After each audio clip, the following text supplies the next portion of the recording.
20 বছৰ ধৰি চলিব জুবিন গাৰ্গৰ গোচৰ 20 বছৰটো ন্যায় নাপাব পাৰে প্ৰিয় শিল্পীগৰাকীয়ে জুবিনৰ মৃত্যু গোচৰক লৈ পুনৰ অসহায় ভাষ্য প্ৰদান কৰিছে একাংশ অধিবক্তাই ডে টু ডে শুনানিৰ বাবে কথা বাৰে বাৰে কৈ আহিছো চৰকাৰী বিশেষ আদালতত দৈনিক শুনানিৰ ব্যৱস্থা কৰক ঘৰৰ মানুহৰ গোচৰ সোনকালে শেষ হোৱাটো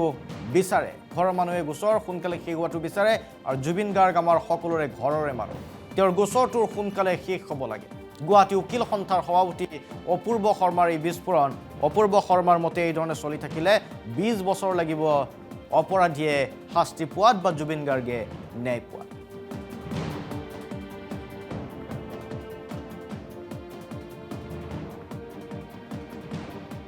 আজি বেল হিয়াৰিং আছিলে তাৰ মাজতে শ্যামকানু মহন্ত আৰু সন্দীপন গাৰ্গে তেওঁলোকৰ বেল এপ্লিকেশ্যন উইথড্ৰ কৰিছে তেওঁলোকে বেল নালাগে বুলি আৰু অমৃতপ্ৰভা মহন্ত নন্দেশ্বৰ বৰা আৰু পৰেশ বৈশ্য তেওঁলোকৰ তিনিখন বেল এপ্লিকেশ্যন আজি হিয়াৰিং হ'ল হিয়াৰিঙৰ অন্তত মহামান্য ন্যায়াধীশে অহা 30 জানুৱাৰীত কেছটো আকৌ ফিক্স কৰিছে সেইদিনাখন বেল এপ্লিকেশ্যন যি জামিন আবেদন আছিল জামিন আবেদনৰ ওপৰত ৰায়দানটো দিব জামিন দিব নে নিদিয়ে গতিকে অহা 30 জানুৱাৰীত ডেটটো ফিক্স হৈছে বেল পিটিশ্যন উইথড্ৰলৰ পিটিশ্যনত আচলতে যিখিনি আমি দেখা পাইছোঁ তাতে অৰ্ডাৰত আছিলে শ্যামকানু মহন্তই কৈছে কিছুমান ডেভেলপমেণ্ট হৈছে আৰু তেখেতৰ লিগেল এছপেক্ট কিছুমান আছে আৰু পাৰ্চনেল হেৰিত তেওঁ উইথড্ৰ কৰিব বিচাৰিছে আৰু সন্দীপন গাৰ্গৰ এডভোকেটে বেল পিটিশ্যন ফাইল কৰিছে তাত লিখিছে যে তেওঁৰ ক্লায়েণ্ট মানে সন্দীপন গাৰ্গে এডভোকেটক এডভাইচ কৰিছে যে বেল পিটিশ্যনখন উইথড্ৰ কৰিব লাগে এই দুটা গ্ৰাউণ্ডেই দেখা পাইছোঁ সেই দুটা গ্ৰাউণ্ডতেই তেওঁলোকৰ বেল পিটিশ্যন দুখন উইথড্ৰ হৈছে একৰ্ডিংলি কোৰ্টে এইটো এলাউ কৰিছে বা আমাৰ যিটো ফৰ্মেলিটিজ আছে সেইমতে তেওঁলোকৰ বেল পিটিশ্যন উইথড্ৰ হৈছে কিন্তু এই বেল পিটিশ্যনত আপোনাৰ যিখিনি আছিলে আমাৰ মহামান্য স্পেচিয়েল পাব্লিক প্ৰচিকিউটৰ তেওঁলোকেও কম সময়ৰ ভিতৰত ধুনীয়াকৈ বেল অবজেকশ্যন ফাইল কৰিছে গৰিমা শইকীয়া গাৰ্গ ডাঙৰীয়ানেও বেল অবজেকশ্যন ফাইল কৰিছে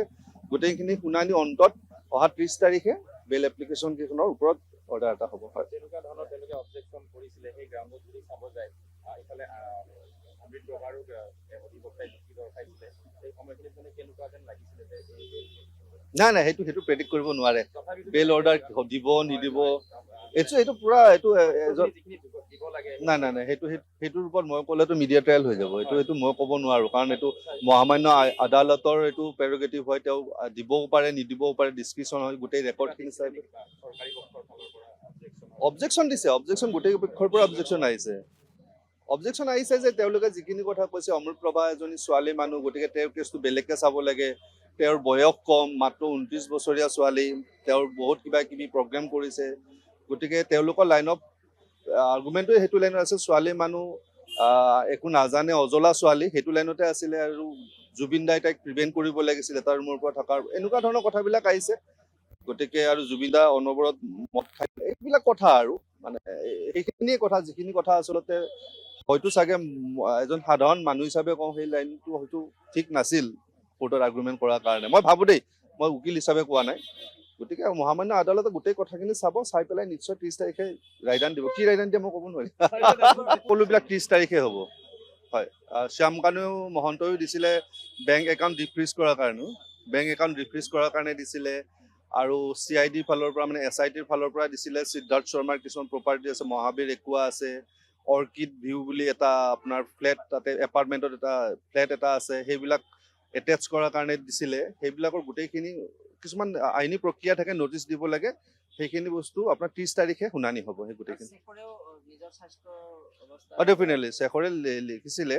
যে তেওঁৰ স্বাস্থ্যৰ অৱনতি হৈছে গতিকে চিকিৎসাৰ কাৰণে তেখেতক হেৰি সুবিধা কৰি দিব লাগে সেইটো যোৱাবাৰ ডেটতে হৈছিলে তেতিয়া মহামান্য আদালতে যেতিয়া এলাউ কৰিছিলে আৰু বিপক্ষ এডভোকেটেও কৈছিলে স্বাস্থ্যটো এটা মানুহৰ এটা ফাণ্ডামেণ্টেল ৰাইট হয় গতিকে সেইটোত কাৰো অবজেকশ্যন থাকিব নালাগে গতিকে তেওঁক ফাৰ্ডাৰ যি ট্ৰিটমেণ্ট লাগে ট্ৰিটমেণ্টৰ কাৰণে পিটিশ্যনখন এলাউ কৰিছে ডেফিনেটলি এইটো কেছটো আমি বাৰে বাৰে কৈ আছোঁ যে এইটো চাওক আমি ফাৰ্ষ্ট ট্ৰেক আদালতৰ কথা কৈ আছোঁ ডে টু ডে হিয়াৰিঙৰ কথা কৈ আছোঁ এজন মই ইণ্ডিভিজুৱেল বা গুৱাহাটী উকিল সন্থাৰ তৰফৰ পৰা মই কোৱা নাই এইটো বস্তু প্ৰতিজন মানুহৰ অসমৰ প্ৰতিজন মানুহেই বিচাৰে যে তেওঁৰ নিজৰ ঘৰৰ কেছটো যিমান পাৰে সোনকালে ভাল হওক বেয়া হওক নিষ্পত্তি হ'ব লাগে আপুনি বিচাৰে আপোনাৰ ঘৰত যদি কিবা এটা সৰু কেছো থাকে আপুনি কি বিচাৰিব আপুনি পটাপট বস্তুটো কেছটো শেষ হওক ভাৰতীয় ন্যায় ব্যৱস্থাটো এইটো আমাৰ দুৰ্দশা যে এই আপুনি বাচ্চা এই দেখিছে এই সঁচাকৈ বাচ্চা লৈ আহি আছে তেওঁ কিয় আহি চিঞৰিবলগীয়া কিয় হৈছে এই বাচ্চাটোলৈ ইমান তাত বাতি কাটি আছে মই দেখি আছোঁ তেওঁক বহুত দিনৰ পৰা যে ইণ্ডিয়ান যিটো আমাৰ আছে ব্যৱস্থা ব্যৱস্থাটো চাইনি দেউলক কোৱাৰ নিচিনা তাৰিখ পে তাৰিখ আৰু জুবিনদাৰ কেছত আমি নিবিচাৰোঁ তাৰিখ পে তাৰিখ এতিয়া কোনো পক্ষই বেয়া পাব নালাগে ডে টু ডে হিয়াৰিঙৰ কাৰণে যদি আমি কোনোবা কাৰণত প্ৰস্তাৱ আগবঢ়াইছোঁ আমি দাবী জনাইছোঁ কাৰণ ডে টু ডে হিয়াৰিং হ'লে কেছটো সোনকালে শেষ হ'ব otherwise it will take another 20 years যিটো মোৰ এক্সপিৰিয়েঞ্চ মোৰ হৈছে আজি 20 বছৰ গতিকে আল্টিমেটলি তেওঁক লাগিব আৰু ইমান বছৰ থাকিলে থকাটো উচিত নহয় আৰু ইয়াত চৰকাৰক আমি আহ্বান জনাইছোঁ যে আপোনালোকে এখন special court fast track court গঠন কৰক য'ত ডে টু ডে হিয়াৰিং হ'ব লগতে আমি আপোনালোকক এচিয়ৰ কৰিছোঁ আমাৰ ফালৰ পৰা যদি লাইভ ষ্ট্ৰীমিঙৰ কাৰণে কিবা কৰিব পাৰি ডেফিনেটলি আমি এপ্ৰপ্ৰিয়েট অথৰিটিত এই বস্তুটো এপ্ৰ'চ কৰিম তেতিয়া এটলিষ্ট এই বস্তুবিলাক মানুহে লাইভ গম পাব নিজৰ ঘৰৰ কেছটো কি আছে কাৰণ জুবিন দা সকলোৰে ঘৰত আছে কিন্তু সকলোৰে ঘৰৰ কেছ সেইটো এছপেক্টত কৈছোঁ